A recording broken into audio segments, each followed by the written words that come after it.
Hi everyone, this is Ida. I have a project share, guys. I have been working on, let me turn the phone on so it won't ring.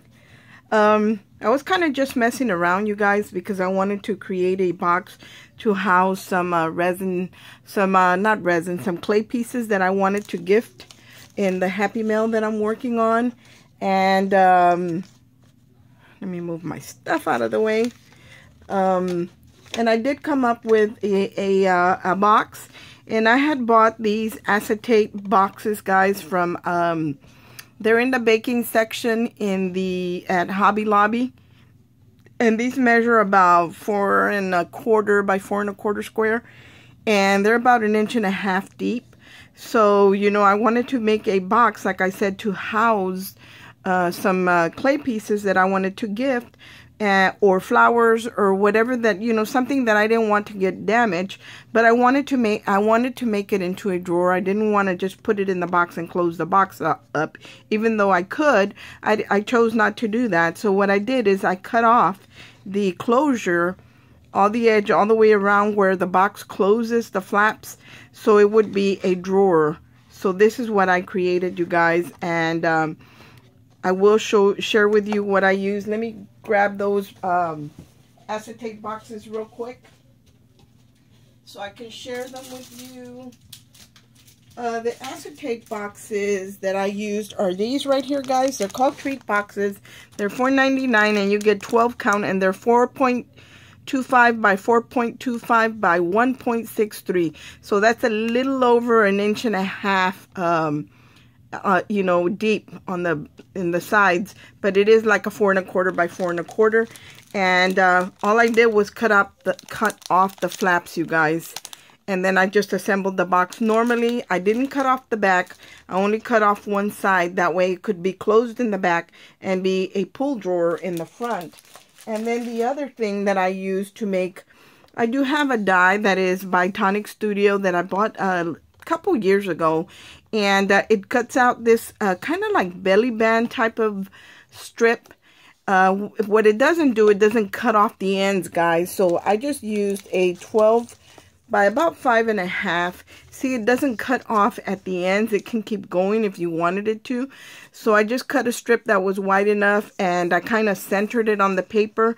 That way it wouldn't cut off the ends, and a 12-inch long strip was enough to make the belly band reach all the way around my box.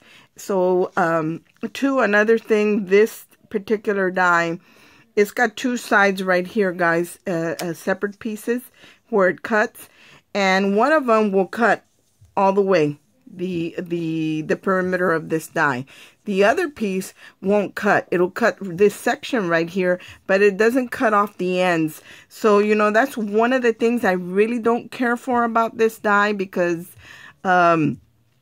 if I wanted to do that, I would have to, you know, cut one side, then flip it over, put it on the other side, and cut the other side. And I kind of don't care for having to do that. I would rather that both sides would cut all the way through.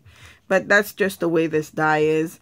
And then after I had cut that together with the sides and this centerpiece, then I took this frame right here, this frame right here, not the main piece, but the frame right here, and I cut out a solid in a printed paper that I was using, a coordinating paper, and then I put it together with the filigree one and then the frame again, and recut it out of glitter paper so it will give me a frame to go up here.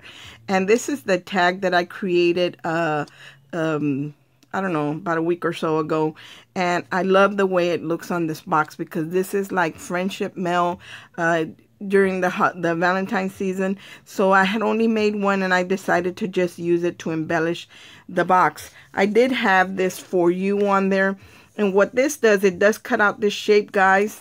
It cuts out the shape, and then it embosses the for you.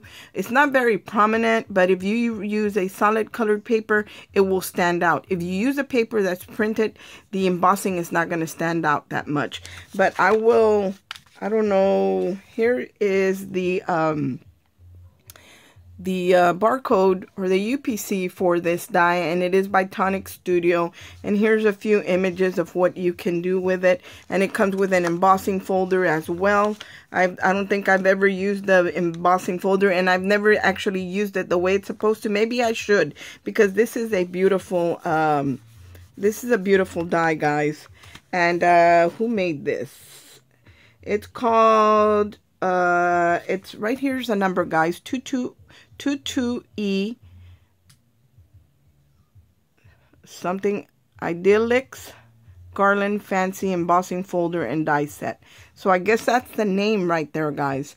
But like I said, this is an older die. I don't know if it's still available, but it is by Tonic Studio. And I think I've only ever used it one time before in a swap with Scrap the World. Anyway, so I made the belly band to go around the acetate box. And then I kind of just measured the width, the height on the box, the depth, and the across like this. So I knew it was, because the box is 4 1/4 by 4 1/4, I knew I had to scale down a little bit on my box. So I made my box to be 4 1/8 by 4 1/8. And then the thickness is a little over, just a tad over 1.5 inches. So the depth on my box is exactly 1.5 inches. So I kind of just scaled it down a little bit and created the drawer to go in here. And then I added one of these little drawer pulls, and this one I picked up at Hobby Lobby. It's by where they have all the clock accessories and wood pieces.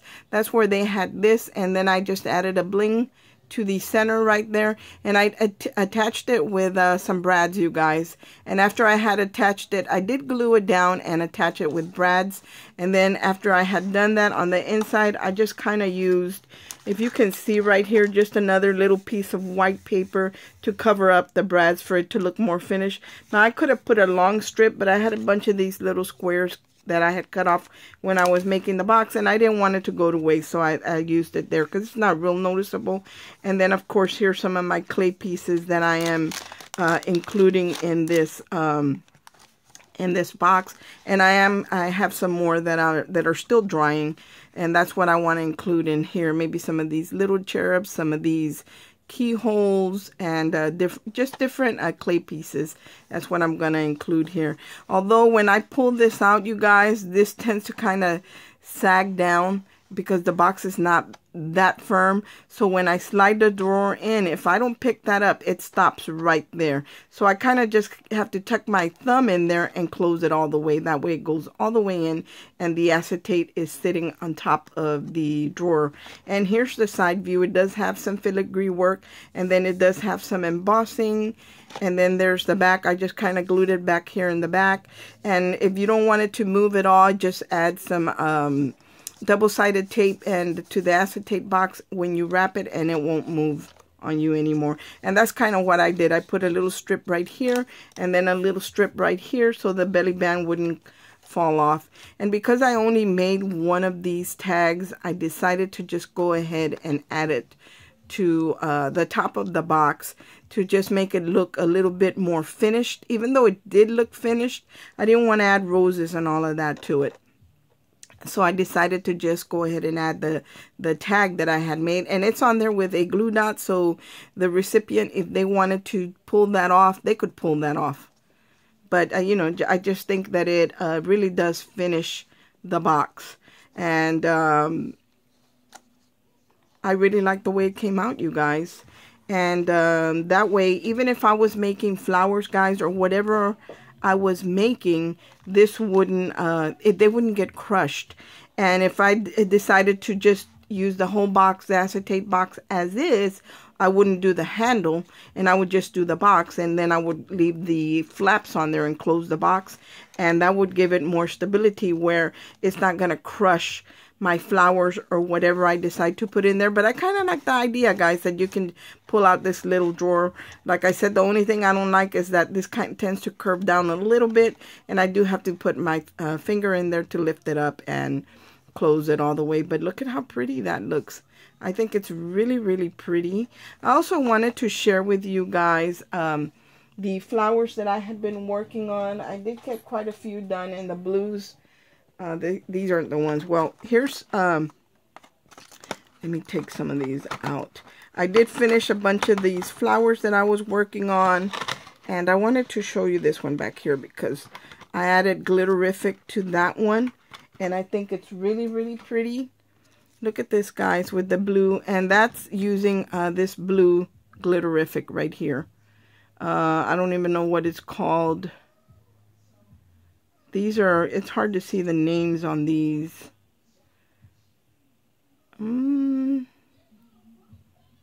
Yeah, I can't even see the name, guys. But it's the blue one that I use to add the Glitterific to the flower. And I think it's real pretty. And then I also made some with the little gems. The little gems that I told you about. I did make some and I added the little gems. And look at how pretty they look with these little gems in the center. Let me flip those around. I'll put them on my hand. I want you to see how pretty they are with these little gems in the center. And these you can make tiny, tiny roses with them, guys. But I felt like they were really, really small. And I did make some small ones, but not very many. And I didn't make them real small. I don't think I made anything that was really, really small. Yeah, no. I didn't make anything that was really, really small. So see, there's the roses. I think these are the smallest ones that I made. Probably these right here. That's the smallest ones that I made. But I think they're really, really pretty. All in all, I'm very happy with the heartfelt, the tray to do the veining on the flowers. I'm really happy with that. But this is what I created, guys. And I just wanted to share with you guys the way that the little gems look on these small ones. And I'm going to include these probably in some Happy Mail. And, but I'm still working. Let me put these away. And I do have something for y'all for tomorrow, but I'm just going to go ahead and wait till tomorrow to share it. And do it like a Faithful Friday. But all in all, guys, I'm really happy with the way this came out. And I did order some of this Glitter Kiss from, what is it called? Cosmic Shimmer. It's by Cosmic Shimmer. This is called Glitter Kiss. And the color is Sea Green Kiss. And I kind of wanted to match the green I was working with. And it kind of matches. Not perfectly, but kind of. But it's really beautiful, guys. It's like really pretty. Look at that. Isn't that pretty? I didn't get to play with it at all. But I did get it in, and hopefully I'll try that on something. But the only thing that I wanted to share with you guys today was this box that I created. And if you guys want to try it, like I said, these boxes do come from Hobby Lobby. And to make the drawer was really simple. A lot of you guys, well, all of you guys that watch my channel are crafters, and I'm sure you can figure out how to do this drawer. It wasn't even difficult, guys, at all whatsoever. So I got it like on the first try. And it fit perfectly. Thanks for watching, you guys. I hope everyone has a great day, and God bless. Bye.